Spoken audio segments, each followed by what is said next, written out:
Politics Society. A healthy argument to start the day. What better way? We chew the fat of life, we move to tears. Lend me your ear. But you spend all your time waiting in static shopping line, and all your troublesome debates are solved in glossy magazines. And too much small talk leads to a small mind. Tell me what your views are, and I will tell you mine. I feel that the lack of youth facilities and lack of opportunities for young people is the massive issue, not just facing young people, but facing the country as a whole. The big issue is, what are you going to do after you graduate? That is actually the same as, how's the economy doing? And are we coping with globalization? And can you find a house? And is there mobility of labour?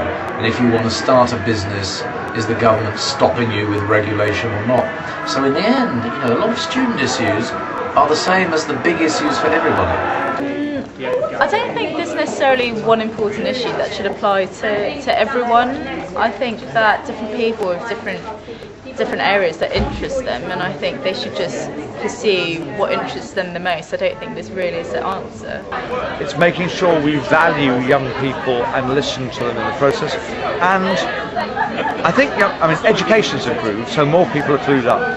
So the engagement is more. But there's one last thing. The greater involvement of this country in international disputes like Iran means that it's awakened young Muslims and other people in communities who their parents weren't into British politics.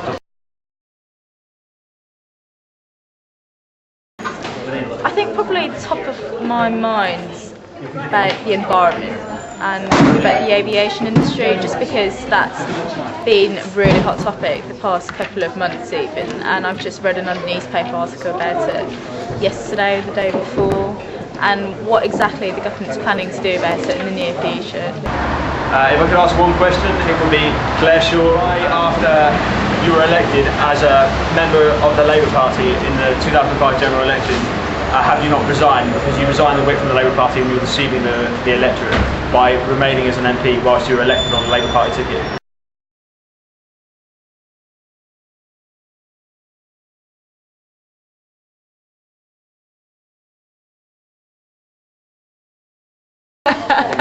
The farewell message. If it wasn't for Iraq, you'd probably be the greatest Prime Minister this country's ever seen.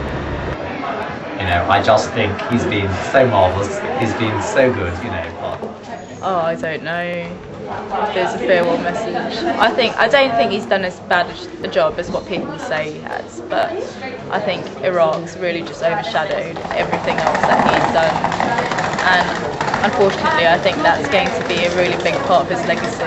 I think we should pause and think this is a really important week. This is seriously big change for Britain. And the news comes and goes, and 24-hour news, and tomorrow it's the Eurovision song, and next week's the FA Cup final, and we can all say life moves on. But it is not every day that the Prime Minister's been in office for 10 years, won 3 general elections, becomes such an international world figure, says he's going. Actually, my real farewell message is, politics is all about deciding, judging, do you like these people, do you not, are they doing the right thing? At the end of the day, we must always have respect for the office of Prime Minister and for the person who holds it. What's my message for him? I have 2. The first is, when you actually leave on June or whatever it is, please don't interfere.